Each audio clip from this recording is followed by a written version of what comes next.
ibig sabihin, gagamitin ng Diyos para magkaroon tayo ng correction, reminder, or encouragement.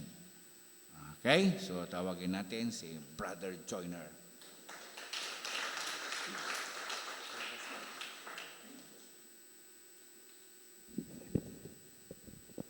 Okay, so good evening po sa ating lahat. A privilege again is given to stand here in this pulpit. And I am so happy na wala nang halos maupuan ng mga ibang uma-attend kasi napupuno na. And the next time, we also pray na dapat as in hanggang dun na sa likod. So if you have your Bible, let's open our Bible in 1 Timothy chapter 4, verse 12. 1 Timothy chapter 4, verse 12. And may I request everyone to stand up. And we are going to read 1 Timothy chapter 4, verse 12. Okay. So, say amen po pag nariyan na po tayo. Okay. 1 Timothy chapter 4, verse 12. Ready, read. Let no man despise the youth, but be thou an example of the believers in word, in conversation, in charity, in spirit, in faith. Let's bow down on our head and let us pray. Our gracious Heavenly Father, thank you once again sa pagkakataon na nandito po kami, na pinagkalo niyo po upang kayo po ay makapagsamba, makapagbigay ng aming mga panalangin, at mapuri ang iyong pangalan at kadakilaan sa gabing ito, Panginoon. I'm also praying that you may use me effectively and efficiently to deliver your word with clarity and love, and also hide me to your cross, that you will be the one to be lifted up and magnified in this evening, O Lord. And pinapanalangin po namin na iwaksin niyo po nawa o igapos niyo po nawa ang anumang disturbance sa pwedeng gawin ng kalaban upang kayo po hindi makapakinig, bagkos bigyan niyo po kami ng puso na willing matuto at ma-apply po namin mga salita na ipag-aaralan sa gabing ito, Panginoon. Ito lang po ang ipinapanalangin sa napakatamis at pakadakilang pangalan ng aming Panginoon Hesus Kristo, tagapagligtas. Amen. You may be now be seated. So at this evening, actually the camp is already approaching. And yung verse ng camp, yun yung naisipan kong gawan ng outline. Why? Because many of us is not enlightened about the red flags, about those do's and don'ts that we commit naturally, na hindi natin alam na we are doing it like so normal na parang hindi naman bawal sa harapan ng Diyos. But besides, the scripture is clear na pagbawal, bawal. Amen? Wala pong nilabag ang scripture na sarili niyang utos. Okay? Ang utos ng scripture are final. Our opinion is not required. Our knowledge is not required. The privilege to speak is blessings of God. The privilege to share your word, to share the word of God is a privilege also, a blessing from Him. Therefore, if we are being mightily used by God, we should thank God. Sa lahat na nagbi-ministry, we should thank God. There's no ministry without the Word of God. Okay? When our professor asked us, what is the hardest preaching that you've done? Sabi namin, Pastor, expository. No. Mali. Topical ang pinakamahirap. Pero anong ginagawa ng lahat ng preacher? Kumukuha ng topic sa sariling pag-iisip, kumukuha ng verse para makuha yung topic, which is out of context. Amen? So we pray na yung ating mga preachers, katulad ko, we pray for us, all of us who is sharing the Word of God, that we can really get the right discernment. Now, why we're going to talk about the red flags? Kasi nga, hindi tayo familiar. Minsan nga, bawal tumatawid pa rin tayo. Bawal kainin, kinakain pa rin natin. Bawal gawin, ginagawa pa rin natin. Because the sign is not enough. The only thing we need is to learn how, kung paano siya iwasan, kung paano siya i-avoid. That's why we are going to learn 6 things about this verse, which is sabi niya dyan, of the believers in word, in conversation, in charity, in spirit, in faith, and in purity. So the title of my outline this evening is Spiritual Red Flags. There are some spiritual red flags that we don't know. Hindi natin napapansin. But if we are going to assess ourselves, with the scripture, not just assessing ourselves with our own understanding. Kasi pag tayo po mag-assess ng sarili ko, i-assess ko ang sarili ko, sasabihin ko sa sarili ko, green flag ako na Kristiyano. Amen? Tama? Pag tayo mismo. But if we lean to the understanding and knowledge of God, maybe we can sift and we can select na, red flag pala ako sa part na to. Hindi ko pala nagagawa yung tama para dito.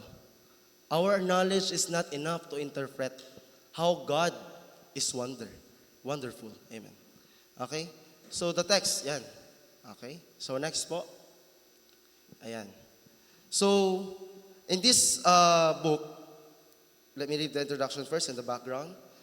This, paano po ito, Pastor? Paano po ito gamitin? Saan po yung, pipindutin? Itong taas baba lang? Itong baba. Okay. Okay. So, ayan. Ayan, naka-live pa tayo. Kasi, final exam ko po ito sa Methods of Bible Study.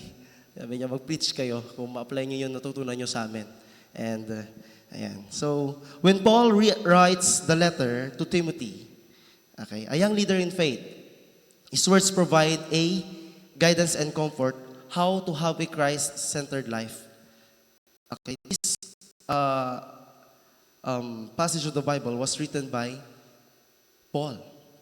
To who? Timothy. So, sa ngayong gabi, Paul is written to us and we are the Timothy. Para magkaroon po tayo ng Christ-centered life. When we say Christ-centered life, Christ is not the throne. Okay? Christ is not the throne. Christ is in the middle. Christ is sitting in our life. Magkaiba yung self-directed and God-directed life. Ang God-directed life, wala tayong ibang sinasabi kundi kapurihan ng Diyos. Wala tayong ibang pinapakita at iniintindi kundi ang kapurihan ng Diyos. Bonus na lang kung tayo ay malakas sa pang-araw-araw. Kasi kung i-compare po tayo sa mga nag-serve sa Kanya nung una, mas malala po kanilang mga ginawa. Si John lang ang namatay sa sakit. All of the disciples and apostles was killed, hanging in a tree, stoned, beheaded. But we as a Christians, na-persecute tayo, nawala na tayo. Let no man despise the youth, but the example of the believers. Tayo yun. In word, okay, sa pananalita. In conversation, sa pakikipag-usap natin, pakikipag-communicate. In charity, sa pagmamahal. In spirit, sa ating spiritual na pamumuhay. In faith, paniniwala. At in purity, yung kalinisan natin sa harapan ng Diyos. Kailangan nating malaman na bakit natin kailangan alamin yung mga red flags na tinatawag natin. Timothy not let his youth to hold him or mock. Hindi nayaan ni Timothy na yung mga nakakabata sa kanya ay, alam mo niyo na, yung parang agapoy dudangulan dala, which is the generation speaks out just like that today.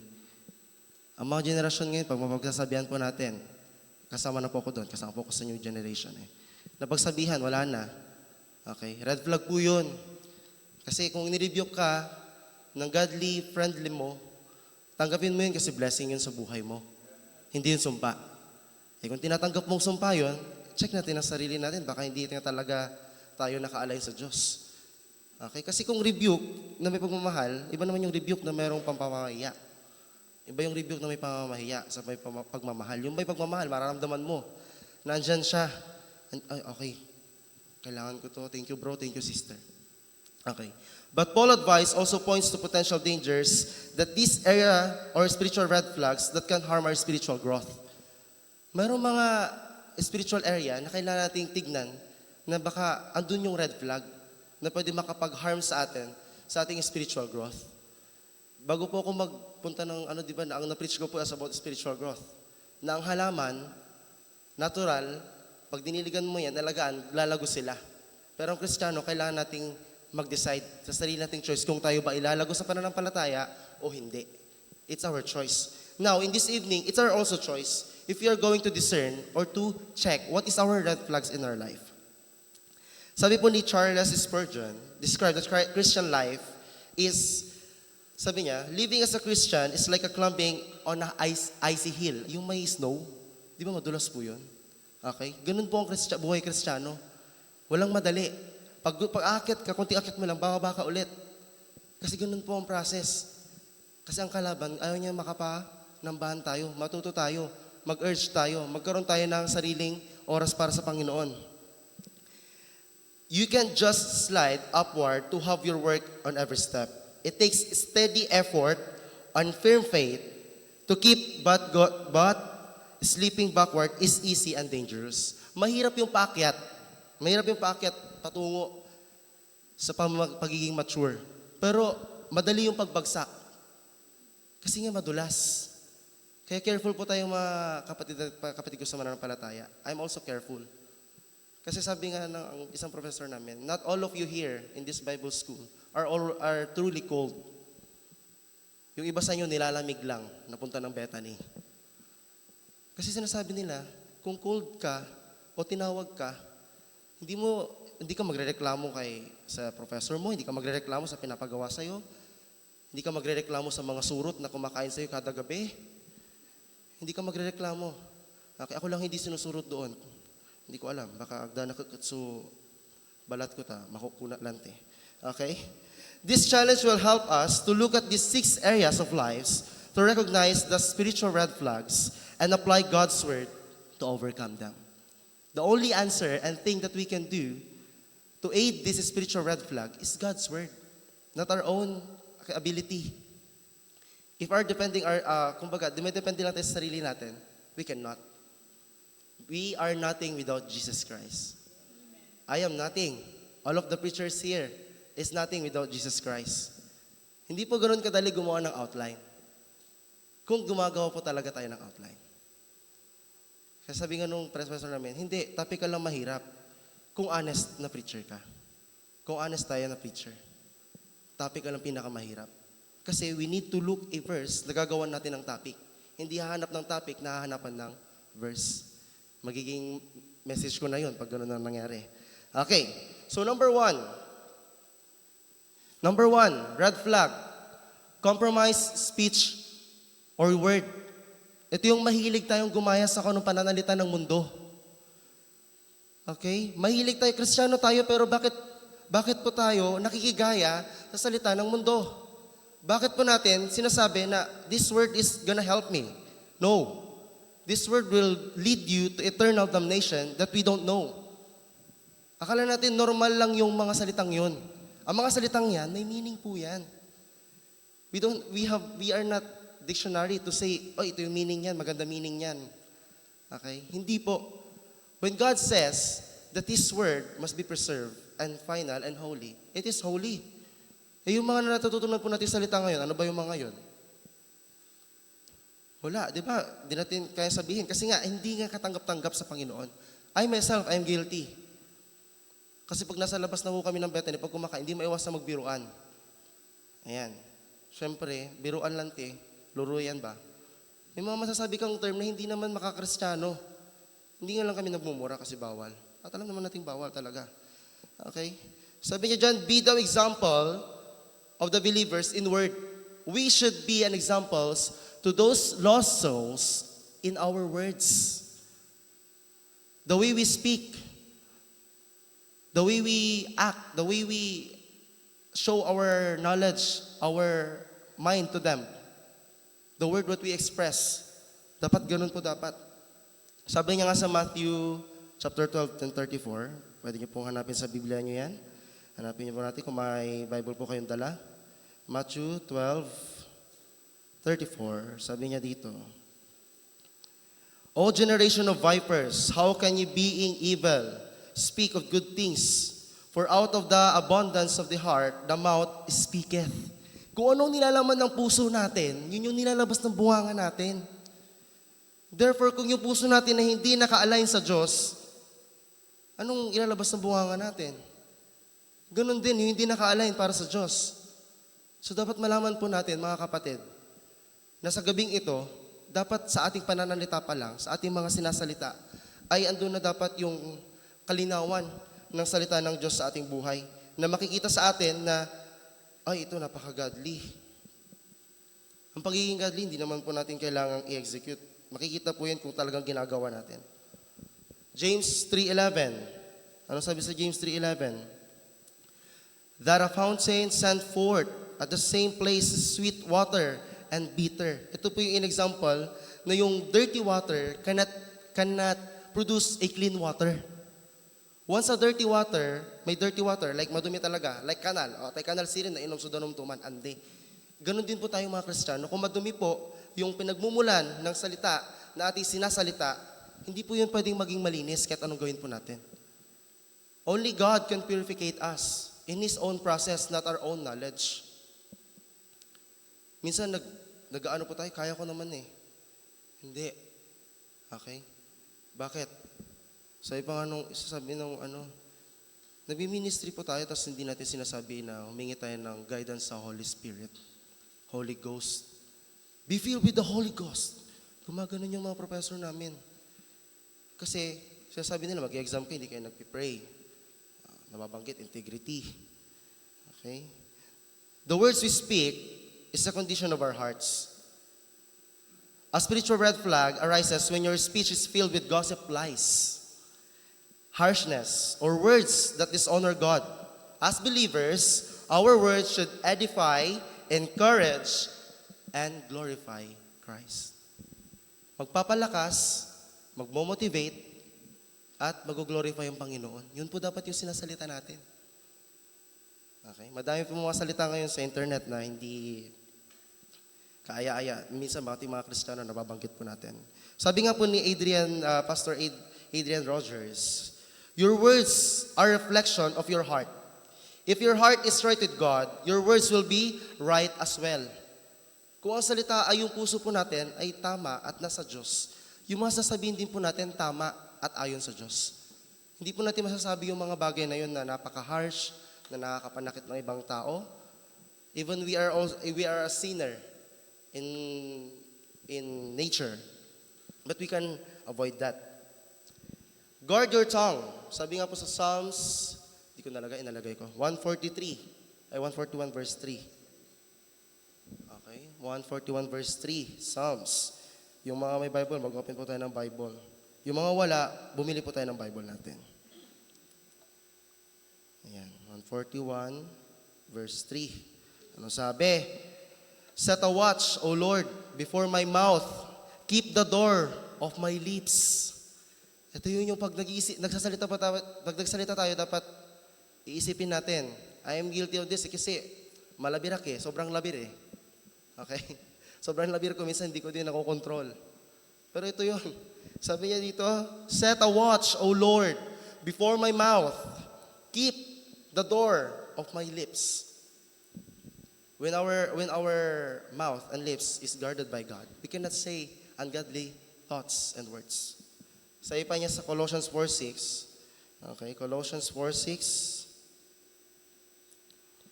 Let your speech be always with grace, seasoned with salt, that ye may know how ye ought to answer every man.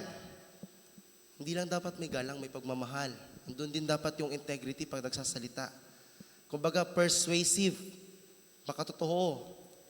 Kristiyano po ako. Tapos, gumaganon sila, Kristiyano siya. Okay? Dapat yung maniniwala sila when you say that, I'm a Christian po, I'm a Bible Baptist believing Christian po. Nakaka-bless ka naman, brother, sister. Ay, Kristiyano pala yan. Magaganon tayo. Pag naganon tayo, it means there's something wrong with our words na hindi natin nakikita. Amen? Ang totoong Kristiyano dumadanas ng persecution. Sabi nga ni Pastor, kung chill, ang totoong buhay Kristiyano, makikita niyo pag sa labas. Si Bethany, napaharapan niya ng madaming bar. Ang daming bar doon. Pag lumabas kami, Sir, isang bundle po for 30. Sir, dine-in muna kayo. Saglit lang. Diba? Hindi eh. Okay? When our words is right with God, we cannot say anything bad to others. What we say matters. God, because our words have the power to heal or destroy. Let them glorify the Savior, sabi ni Warren Wiersbe.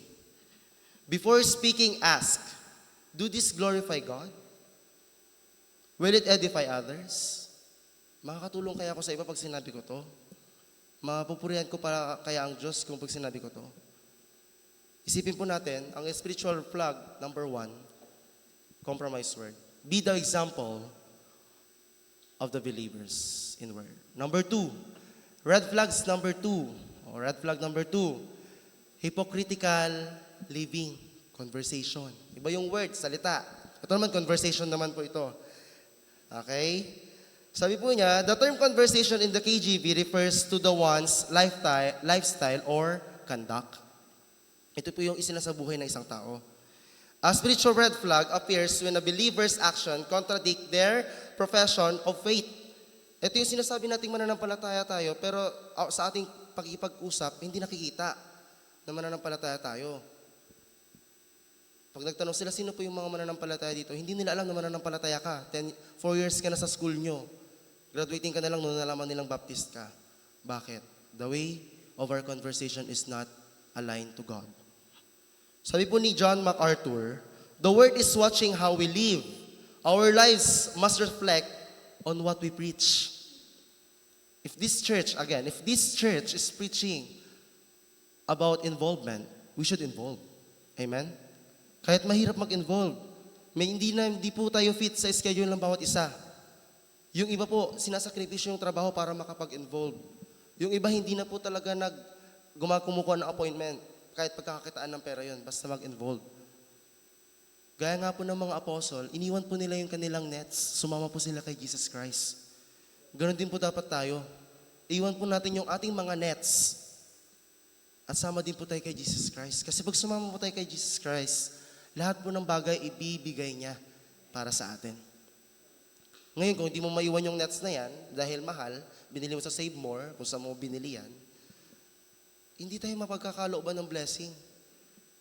Ang blessings, makukuha mo lang yan pag sumusunod ka sa Diyos. Yung ibang tao na hindi sumusunod sa Diyos, normal yun na nakakakuha sila. Iba yung blessing natin sa blessing nila. It's part of their life cycle. Sa atin, iba po. Yung buhay po tayo, wala po tayo sakit ng isang week. Nakakapagtrabaho po tayo, nakakakain po tayo. Okay? Many preachers and pastors are telling to us na in our conversation, we should be acceptable and holy in the sight of God. Hypocritical living damages our testimony and can lead us to destroy others. Yung pagsasabuhay po natin ng hindi kaaya-aya o hindi naman makatotoong buhay, hindi po naka-encourage sa iba. Like kumbaga, Sunday Christian po tayo. Example ako, umattend po ko ng Sunday.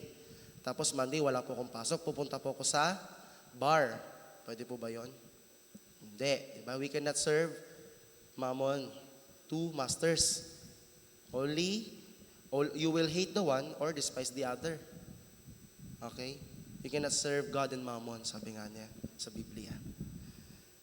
Okay. Imagine a lighthouse with a fully light, thought it stands tall. It fails to guide ships safely. Okay? May lighthouse, may parola. Yung mga parola po, hindi lang yung basta building. Ginaguide po nun yung mga naglalayag sa dagat kung saan na ba yung landmark. Itong parola na to sa Bulinaw na to. Ito sa lighthouse sa San Fabian na to. Diba? Parang ganun. Ngayon, kung tayong Kristiyano din, ay similarly, when our conduct is inconsistent with our faith, we fail to guide others to Christ. We should be the way, or not the way, sorry. We should be a instrument to use by God to win other people and to lead them to Jesus Christ. Pero paano tayo makakapag-lead kung hindi ganun kaayos yung binibigyan nating signal sa mga nawawala sa mundong ito? Pundi mo alam may silaw tumanay. Diba? Hindi nakikita, walang clarity. Hindi maliwanag kung anong sinasabi ng ating buhay. Ang ating buhay, nagpapakita na kung ano ang meron sa ating buhay. Nagasyo mo ba? Ang ating buhay, ipinapakita kung anong meron sa ating buhay. Kung isinasabuhay po natin, yung buhay na kasama ang Diyos, makikita po yun. Hindi natin po natin kailangan sabihin na, Kristiyano po ako. Hello po, Kristiyano po ako. Hindi natin pwedeng sabihin yun. Other people will, okay, wow, nakaka-bless yung buhay ni brother at ni sister. Okay. Walk worthy. Sabi po sa Ephesians 4:1. Okay, if you have your Bible again. Ephesians 4:1. Sabi niya sa Ephesians 4:1, I therefore, the prisoner of the Lord, beseech you that you walk worthy on the vocation wherewith ye are called. If we are called to walk, stand firm on our faith, we should stand firm and walk to God. Hindi kung saan tayo nagpupunta. Hindi po tayo dapat maligaw. Okay? Kaya ayoko pong lumalabas doon, kaya ayoko maligaw eh. Hindi ko po alam yung lugar. Parang ganun din po sa faith. Kung saan ka dinirect ng Diyos, doon ka lang, maliligaw ka pag lumabas ka. Amen? Okay? Sabi pa niya sa James 1:22. James 1:22. Okay. Sabi niya po sa James 1:22, but be ye doers of the word, and not hearers only, deceiving your own selves. Hindi lang po sapat yung nakikinig ka, ay, alam ko na yung preaching nila yan eh. Narinig ko na yan sa YouTube. Yung illustration ni preacher kanina, narinig ko na rin yun. Ginagawa ko naman. Hindi po. Dapat, once we heard the word, we should practice it. We should execute it. Ipakita po dapat natin sa ating buhay na ginagawa po natin yung salita even though mahirap. Okay? Kung si pastor nagre-research, mag-research din po tayo. Pati po tayong uma-attend. Okay? Minsan, hindi po sapat na nakikinig lang po tayo. Dapat nag-aaral din po tayo kasi minsan yung napapakinggan natin, okay na tayo doon. Sinabi naman ni ganito eh. Okay? Ang Bible po is the manual of man. The only one manual that we can read and meditate day and night. So we should not forget to have not in hypocritical living, we should not forget reading our Bible. Sabi niya po sa number 2, be the example in conversation. It is not enough to know the truth. We must live the truth. Our conduct is the evidence of our conversation. Sabi po ni Charles Spurgeon. Evaluate your daily actions and ensure they reflect Christ's teaching. Ito bang ginagawa ko ngayong araw, Lord, katanggap-tanggap po ba sa inyo? Ito po bang ginagawa ko po ngayon, yung decision ko po ngayon na hinarap ko sa buhay ko, ito po ba yung will niyo po para sa akin? Hindi po masama magtanong sa Diyos. Kasi hindi ka po niya tatalikuran, hindi ka po niya iiwanan, hindi ka rin po niya, hindi po siya magbibingi-bingihan. Maliban na lang kung i-disregard po natin yung iniquities sa ating puso. Okay, the third one. Ano yung number 1? Number 1 po, balik po natin. Number 1, compromise speech. Yung nakikiayon po tayo sa mga sinasabi ng mundo. Ginagaya po natin yung pananalita, yung ginagawa, kung ano-ano pong mga practices nila. Number 2, hypocritical living. Yung conversation po natin, dapat godly po yung pinag-uusapan. Okay? Hindi po porket normal, tinotolerate. Ganun po yun. Kumbaga, pag normal kasi, nasanay na tayo na normal yan, tinotolerate natin, hindi po. Meron pa rin pong exhortation doon na dapat pag hindi, kahit normal yan, wag po dapat ginagawang normal. Ganun. Diba? Bawal lang ginagawa pa para kung ganun ang mangyayari. And number 3, lack of love. Hindi po ito yung love na para sa atin in the future. Ang love po na ito, brotherly love. Mahal ba natin ang kapatiran natin? Kung mahal natin ang kapatiran natin, ba't di natin kaya magpatawad? Okay. Sabi po sa red flag, lack of love or charity. Be the example in charity. Charity or love is the hallmark of a true believer. Kung punong-puno ka ng pagmamahal sa iyong kapwa mananampalataya, yun yung tatak ng isang tunay na mananampalataya. Na kahit anong sitwasyon, pinipili mo pa din ipadama yung pagmamahal mo. Hindi ka nagagalit, pero hindi ko sinabing huwag po tayong magalit. May hangganan po tayo. Tao lang po tayo eh. Di ba, Sister Tess? Naalala mo yun, di ba? Tao lang po tayo. Okay? Sana ma-experience yun ding mahampas ng payong ni Sister Tess. Hindi, joke lang. Tao lang po tayo. In that situation, hindi niya na po na-control. Kasi mali din naman yung ginawa ko. Tama? Hindi po natin nakokontrol ang emosyon natin. Emotionalism. Tama ba? Emotionalism. May masyado po tayong maemosyon. Okay? Tama? So natatala po tayo ng emosyon. Minsan mali na yung mga pinagagawa natin. A spiritual red flag arises when our love for God or others grows cold. Hindi lang po sa relasyon nilalamig. Minsan pati yung pakikitungo natin sa ibang tao, nilalamig din po tayo. Preacher, ano po yung nilalamig? Ganito po yon.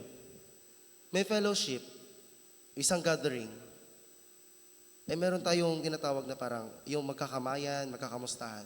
Hindi natin ginagawa. May iniiwasan tayo. That's a sign that you are called to someone. And God is not, what? Hindi po siya napurihan doon sa bagay na yun. Kasi maging ating Panginoong Jesucristo, nakikiupo at nakikikain, pero hindi po niya tinotolerate. Nakiupo yan sa publican, sa sinner. Pinagkikismisa siya ng mga scribes. Bakit siya umuupo sa mga ganyan? Di ba makasalanan yung mga yan? Hindi po tayo mga Pharisees and scribes to judge each one. We should uplift the love of God to love others also. Pero hindi po ito yung love status na idadaan mo at dadalhin mo sa altar. Iba po yun. Commitment mo po yun sa Kanya. Itong sinasabi pong love dito, brotherly love, pagmamahal sa kapatiran. Ang isang church na puno ng pagmamahal ay tumitibay lalo at lumalawig lalo. Ganun po yun eh. I cannot imagine that I am here at Lighthouse because God directed me to be here. Dati sabi ni Pastor, nakita niya ako, nagbabalibol kami puntang nakita niya ako sa GBBC, naglalaro kami doon. Sabi niya, trader ka. Watang ka eh. Hindi ka manggagalaw dito na eh. Sabi, Pastor, dito ako pinayagan, kang kumatla. Kasi nakukwento na ako eh. And I'm so very blessed and happy na dito ako sa Lighthouse napunta. At ayun, patuloy na ginagamit ng Panginoon. This may manifest as selfishness, bitterness, or apathy toward other needs. Hindi po ito yung apathy na viral. Apathy yun. Apathy. Okay? Apathy. Apathy. Okay? Selfishness, bitterness. Bitter ka sa Kanya, sa achievements niya, hindi po yan ang pagmamahal ng Diyos. Okay? Sad ka kasi na-promote si kapatid, hindi po yan ang pagmamahal ng Diyos. Masaya ka kasi napagalitan siya ni Pastor, hindi po yun ang pagmamahal ng Diyos. Ang pagmamahal po ng Diyos ay nagpapakita na tayong mananampalataya, iniintindi natin at ipinaparamdam natin sa ating kapwa ang pagmamahal na tinatawag. Yun po ang pagmamahal ng Diyos. Sabi nga po ni R.C. Sproul, love is the defining characteristics of the Christian life. Without it, we are nothing but noise. Kung wala pong pagmamahal, para lang po tayong ditong nakamute pero nagsasalita po tayo. Alam niyo po yung may singatila ba dyan palengke? Walang organize. Hindi organize kasi walang love. Amen? Di ba sa palengke, manlako kalatan, malatag kalay pwesto, okay na yun. Manlako kalaman, ayag-ayag kalatan. Ganun po ang nangyayari sa isang grupo pag walang love. Disorganized. Okay. A tree with withering leaves indicates an issue with its roots. Similarly, a lack of love indicates a deeper spiritual issue in our relationship to God. Pag hindi mo kayang mahalin yung mananampalataya, kapwa mo mananampalataya, may something sa pinakapunot dulo ng pagmamahal na meron ka. Bakit hindi mo maibigay yun sa iba? Okay? Bakit kaya sa Kanya mo hindi kayang ibigay? Ang Diyos minahal niya kahit sinong tao. Tinatawag niya kahit sino at anong uri ng tao. Mamamatay tao ka man? Sino mamamatay tao dito? Wala naman. Okay? Kriminal ka man? Okay? Nakagawa ka man ng mali desisyon sa buhay mo? Tinalikuran mo man siya? Or iniwan mo man siya dati? Binastos mo man siya dati? Tatanggapin ka ng Diyos kasi ganun kanya kamahal. Amen? Okay? Tama. Amen. Okay? The measure of your love for God is seen in your love to others. Kung gaano kalaki o gaano kalawak yung pagmamahal ng Diyos sa'yo, nakikita yun kung paano mo pinapakita sa iba. Okay? Sabi nga ni Pastor Nable, sabi niya, learn to enjoy people. Inis na inis po kami sa mga Burmese. Sana Pastor tutulog niyo po itong i-post. Sa mga Burmese, ang iingay po nila, lights off na, naglalaro po sila ng ML, nag-aawitan sila, ginagawa po nilang bar yung 9th floor. Tapos narinig namin yung preaching na yon. Learn to enjoy people. Sige, let's enjoy them. Pare-peras naman tayong nakakagat ng surot, wala namang nakakaligtas. Tapos nung 1 week po silang wala, ay napaka-peaceful po kaming mga paying student. Nakakatulog po kami ng alas 9. Okay, kasi walang maingay. Pero when we try to talk to them, it's their bonding. Kasi hindi namin sila naiintindihan eh. Burmese sila anong ba pinagsasabi nila dyan? Kami, nag-Ilocano din kami. Nagkakaroon na ng cross, disorganized pag walang love. Ganun pa ang mangyayari. I-hate mo yung iba kasi hindi mo sila naintindihan. I-hate ka rin nila kasi hindi ka rin nila naintindihan. If we understand each other and show the real meaning of love, we can promote a godly and a lovable church. Just like this, a Lighthouse Bible Baptist Church. Okay, hindi ko na i-open yung mga text dyan. I-note nyo na lang po for the sake of time. Be the example in charity. That's the number 3. Number 4, weak in spiritual passion. Isa yun, yung mahina tayo sa spiritual na ginagawa natin. Okay, parang nung nagpa-icebreaker sa Ate Erika nun di ba, may mga hindi rin ako inabantayan doon kasi guilty rin ako sa sarili ko na nagagawa ko yun. We Christians are not perfect, but we are loved, and the love of God is in us. Okay? And we should also show it to others. Sabi niya po dito, be the example in spirit. Spiritual fervor, and passion are essential for effective Christian living. A red flag arises when we lose our zeal for God and spiritual disciplines like prayer, worship, and Bible study. Okay? Pag nakalimutan mo mag-pray at lagi mo siyang ginagawa, lagi natin ginagawa yung pag-pray, pero bigla mo siyang nakalimutan isang gabi, parang hindi kompleto ang tulog mo. Amen? Parang binabagabag ka. Kahit alauna, nagigising ka para mag-pray. Ngayon, kung hindi ka nagigising para mag-pray, baguan lay pait you. Nasisikmuran yung hindi mag-pray ng natutulog. Kutsain ka man ng iba na sabihin, ay wow, nag-pray na siya dati, hindi sabay-sabay lang kami natutulog dati Therefore, continue kasi baka ma-encourage mo sila. Prayer is essential.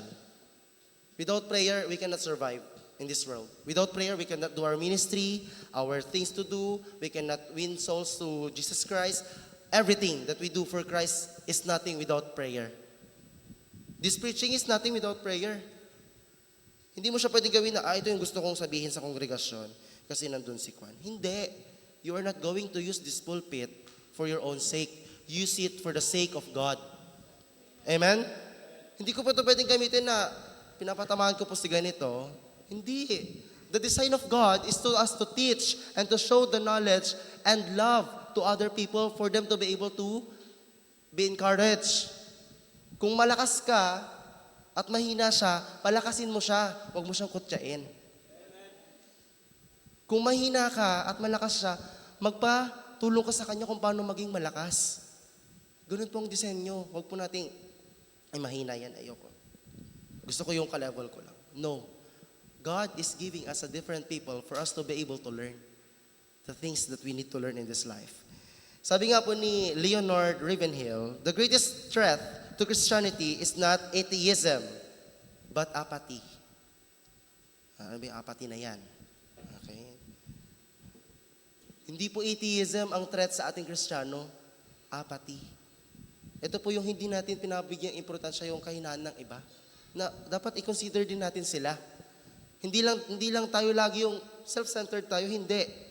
Dapat sabi ko po kanina, Christ-centered life. Hindi po tayo nakaupo, andito si Jesus Christ, tapos andyan po ang blessings niya. Dapat si Jesus Christ na nakaupo, andito po tayo sa labas. Siya po ang nagdadirect sa ating buhay. A fire that isn't fed will eventually die. Likewise, neglecting spiritual discipline leads to a decline in our passion for God. Sometimes we Christian, we are driven by our passion. And sometimes our passion, too much love on our passion, kills our purpose. Ang purpose natin, mag-save. Ang ginawa natin, maupo.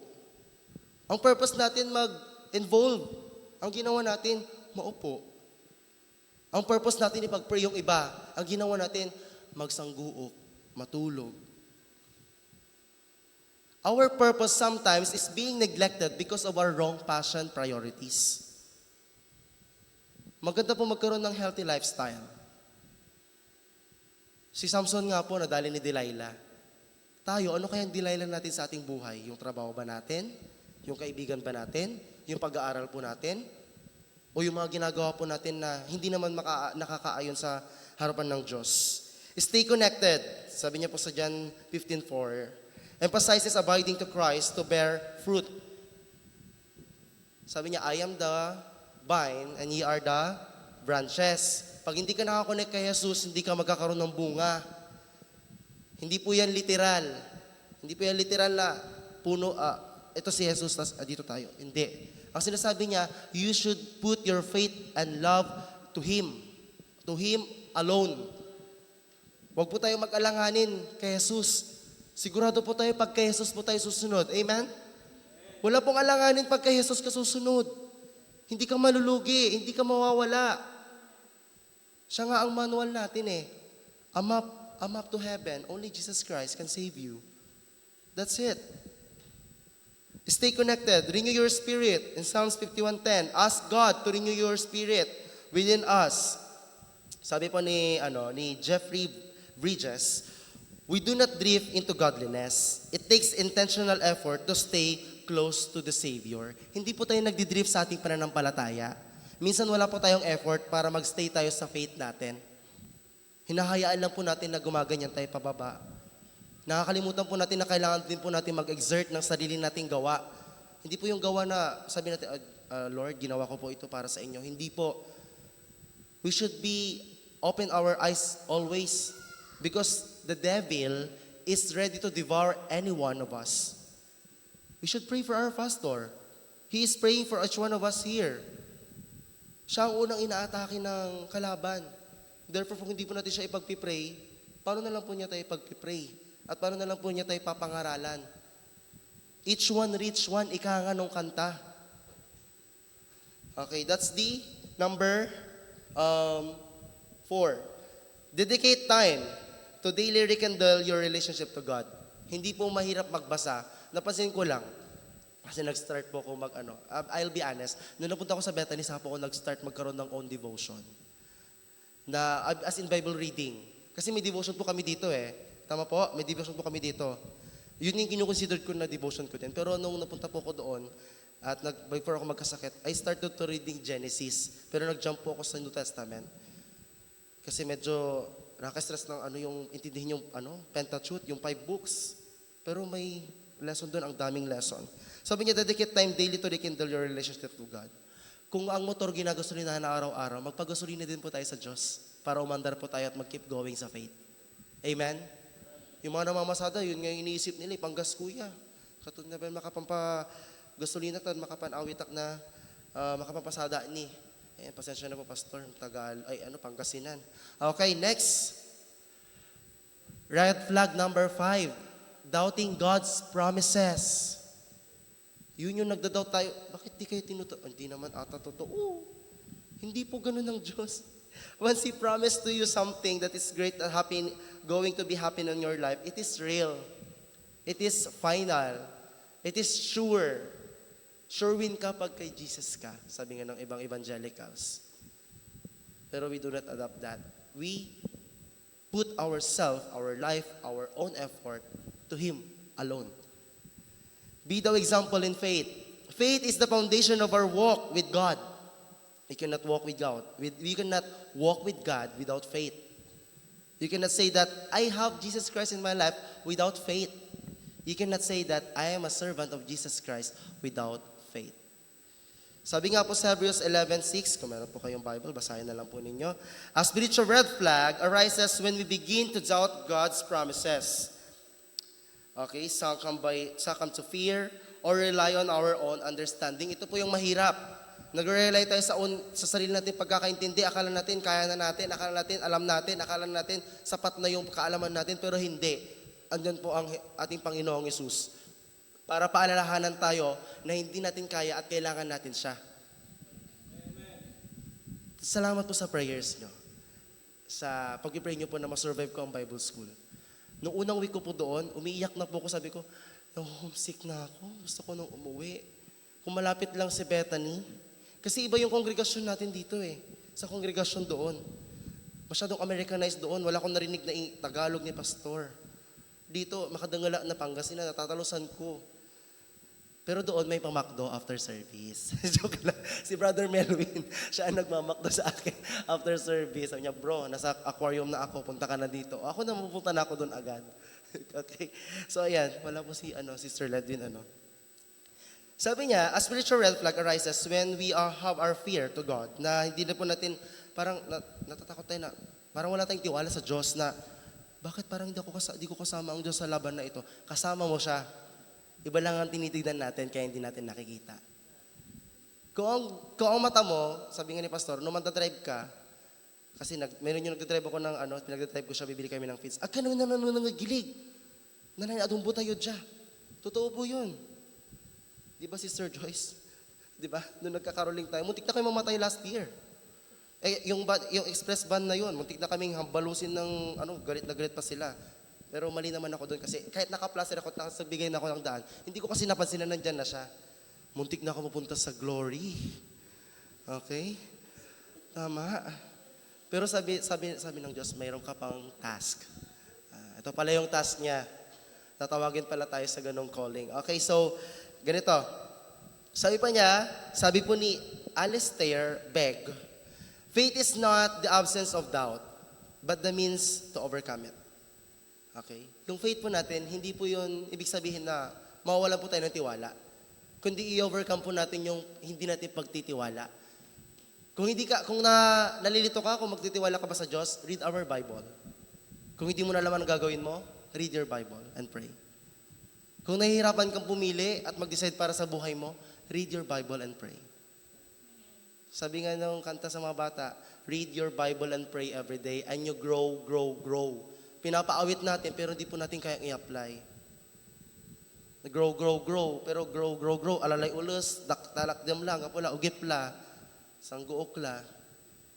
Pinapaawit po natin, dapat gawin po natin. Illustration, sabi niya, Peter walking on the water. Ito po yung si Peter. Nakita nila si Jesus Christ na naglalakad sa water. Naglakad din siya. Nung nakita niya yung malalaking alon, nawalan siya ng tiwala. Ganon din po tayo minsan bilang isang Kristiyano. Nakakita lang tayo ng bagay na pwedeng manakot sa atin. Lulubog na tayo kasi nawawalan tayo ng pananampalataya sa Diyos. Huwag kang matisod kay brother or kay sister. Hindi sila ang challenge na binigay sa'yo ng Diyos. Ang challenge wala sa loob ng iglesia, nasa labas ang challenge. Kung makapag-survive ka doon sa school nyo na pinapakita mo na ikaw ay mananampalataya, praise God on that. Amen? Mahirap po magpaka-Kristiyano sa ibang school kasi ibang school napapasukan ng communism, atheism. Sa school namin sa Bethany may Calvinism. Mga kalbo. Ilan po kaming kalbo sa Theology 1.5. Yung isa sabi nila kamukha ko pa, pero hindi ko naman gusto. Okay, kasi hindi ko talaga siya, sabi ko, no bro, lugi ako pag sinasabi nilang kamukha kita, ikaw tumatawa ko, nalulungkot ako bro. Sabi niya, grabe ka naman sa akin. Hindi, biro lang naman yan. Pero sabi pa niya, stand firm in faith. Maliwanag po yan sabi sa 2 Corinthians 5:7, ito theme to ng ibang church. We walk by faith and not by sight. Madadapa ka talaga pag sarili mo yung iniisip mo na, kaya ko po ito. Pero pag naglakad ka ng may pananampalataya, hindi ka matitisod, hindi ka matutumba. Because you are already seeing God that in you are trusting Him and putting all your doubts to Him. Na kaya kang i-preserve ng Diyos. Ang Israelites nga, pinreserve ng 40 years, ikaw pa kaya. Amen? Tayo pa kayang mananampalataya na may pinagdadaanan. Si Job nga, kahit na ganun ang nangyari sa kanya, pinuri pa rin ng Diyos.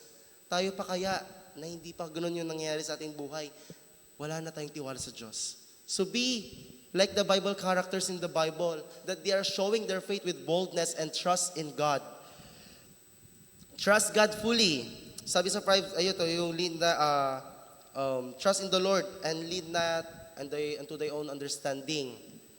Okay, yun yung ginamit ni Brother Iragel sa kanyang pag-interview niya. And He shall direct thy path. Pag naniwala ka at nagtiwala ka sa Diyos, siya na ang bahala para sa lahat.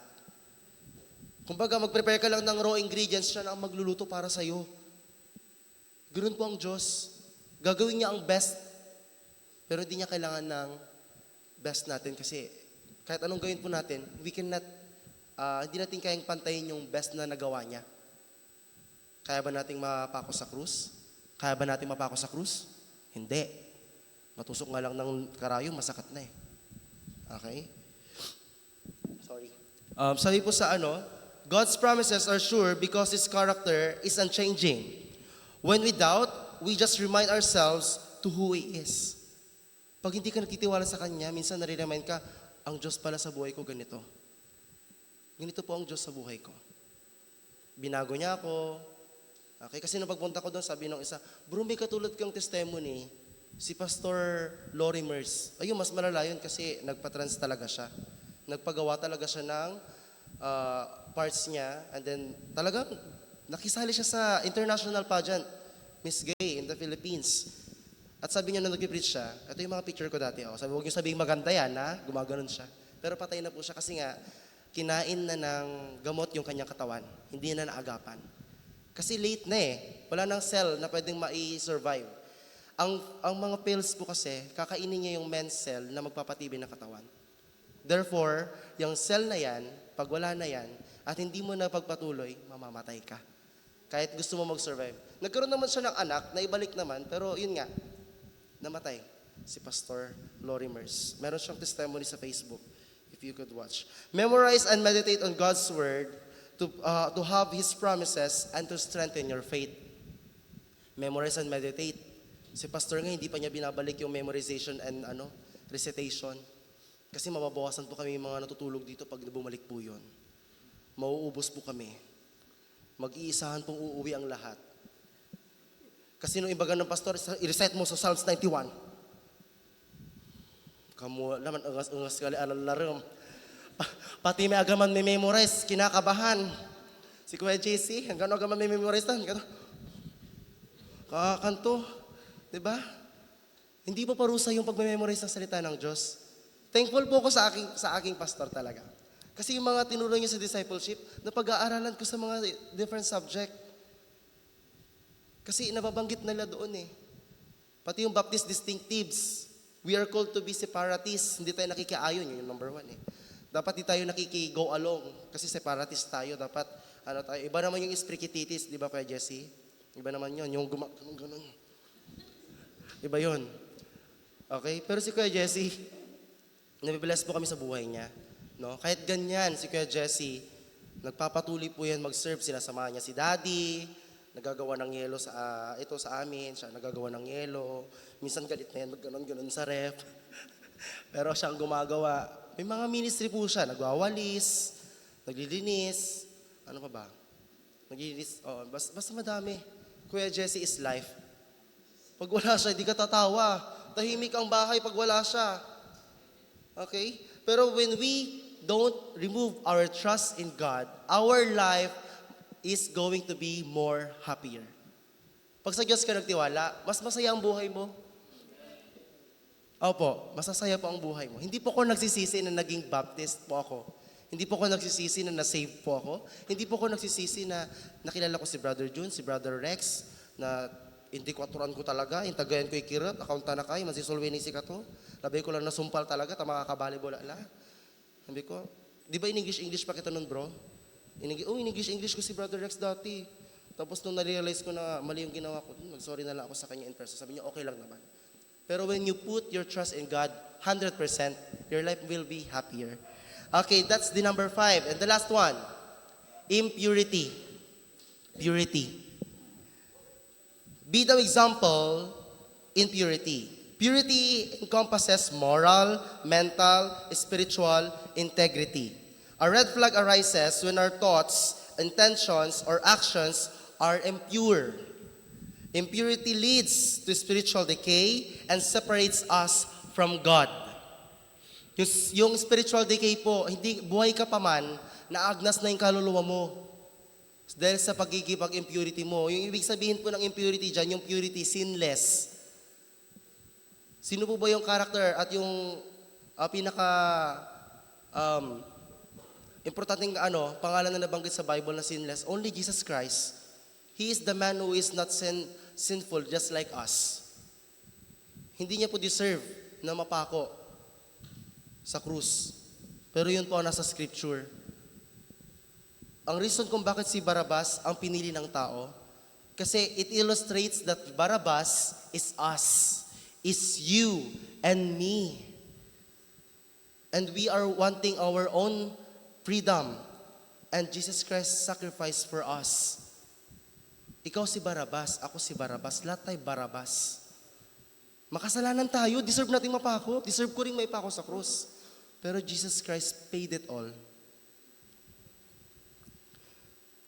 Sabi nga po ni Paul Washer, purity is not just about avoiding sin, but about also in pursuing Christ. Hindi ka lang po iwas sa kasalanan. Dapat gawin mo rin po yung karapat-dapat na makita ni Jesus sa buhay mo. Yun po ang purity. Okay? Hindi po yung iwas ako sa kasalanan, gusto ko maging pure. Hindi po. Ang purity po ay yung ipupursu mo yung Great Commission. Ano ba yung Great Commission? Go ye therefore and teach all nations and baptizing them in the name of the Father and of the Son and of the Holy Ghost. Send forth. We are all sended by God to reach out other people that who is lost in this world. Huwag niyo pong isipin na kaming preachers, kaming Bible study leaders, outreach teachers lang ang may karapatang mag-share. Meron din po kayong karapatang mag-share. Kung paano po kayo niligtas ni Jesus, sa pagtitestimony pa lang, pwede ka na makapag-solwin doon.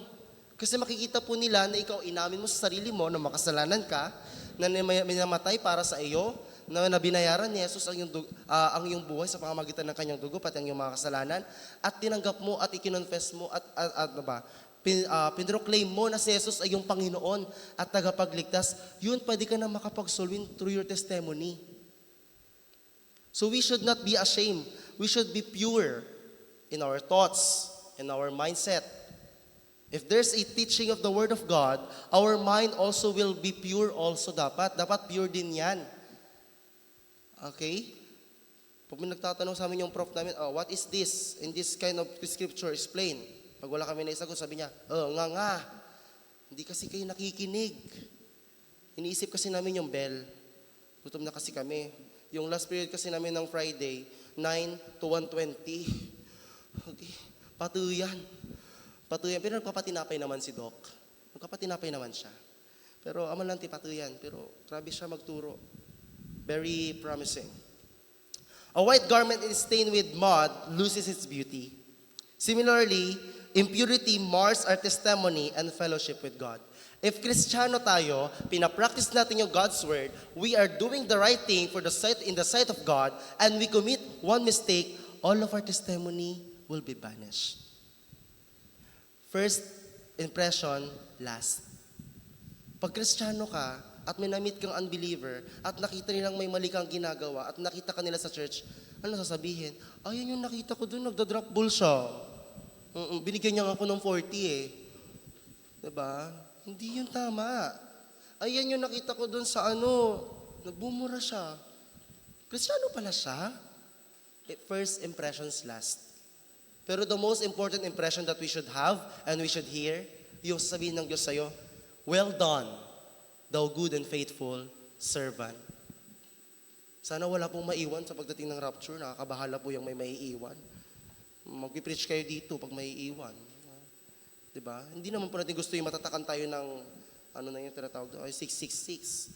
Okay? Totoo po ang mga yun, hindi po yung joke. Kung nakikinig po tayo sa Sunday School ni Pastor, maniniwala at matututunan po natin yan in our own with the guide of the Scripture. Guard your heart. Keep thy heart with all diligence, for out of is the issue of life. Guard your heart. Heart is deceitful. If you feel that you are okay but not, heart deceives you. If you feel that you are saved but not, your heart deceives you. But if you feel na worthy ka and you are not worthy enough, heart deceives you. Reminds us to be holy, for I am holy. Sabi nga po ng Diyos, seek holiness. Holy po yung Diyos na pinaglilingkuran natin. Dapat we should strive also to become holy and pure and clean, acceptable. Kumbaga sa burnt offering, without blemish. Hindi na po natin kaya maging without blemish. Pero yung sabihin without blemish, piliin po natin maging pure. Magkaroon po tayo ng cleansing, sariling cleansing through reading the Word of God and listening in the teaching and preaching of the Word of God. Holiness is not optional for the believer. It is the evidence of a genuine faith. Holiness is not an optional for the believer. It is the evidence of a genuine faith. Yung pag-i-strive mo na sumunod sa salita ng Diyos, hindi po yun optional. Hindi mo po yun pinili kasi kailangan gawin. Okay? Ginawa mo po yun kasi yun ang ebidensya ng pananampalataya mo kay Jesus. Na piniserve mo ang sarili mo at maging katanggap-tanggap sa harapan niya. Avoid situation and influences that leads to impurity and fill your mind with the Word of God. Dapat isipin natin lagi na I will be filling by the Word of God again. And I must practice it. Just like how you opened and followed the procedure of your parcel, that's how you also to guide and to follow Jesus Christ step by step. Hindi pwedeng mag-jump na ay gusto ko maging choir leader. Hindi po pwedeng ganoon, hindi po ganoon ang growth. Step by step po 'yan. Okay, conclusion. Sa 1 Timothy chapter 4 verse 12. Serve us both an encouragement and warning. It challenges us to be an example of faith, but also highlights of spiritual red flags that can hinder our witness and growth. Ano bang sabi sa, buksan nga po natin saglit, sa 1 Timothy. Ayun, yung 4:12, yung text po natin. It reminds us that we should seek and to know what are the spiritual red flags for us to be able to give them to God at maalis siya sa buhay natin. Examine your life today. Are there areas where red flag are waving? Meron ba sa buhay natin, sa parte ng buhay natin, na yung red flag gumaganon? Okay? Address them through repentance, prayer, renewed commitment to God's Word. I-address mo natin yung mga red flags na yan sa prayer, sa pagbabago natin, sa pagre-repent. Sabi nga po sa 1 Timothy 4:16, take heed unto thyself and unto the doctrine. Continue in them, for in doing this thou shalt both save thyself and them that hear thee. Yung paggawa mo ng mabuti at pagsunod mo sa Diyos, hindi lang ikaw ang maliligtas. Pwede mo ring ma-encourage yung iba na malaman kung anong kaligtasang meron ka at pati sila maliligtas sa pagpapatotoo mo.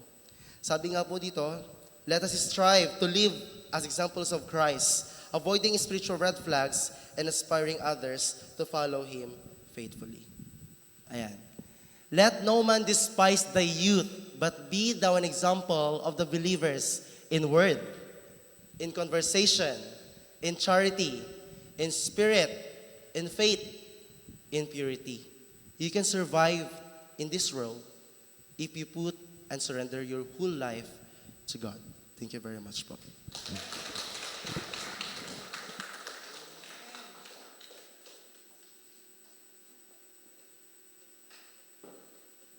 Thank you, Brother Joyner. Hindi nakapagtataka, baka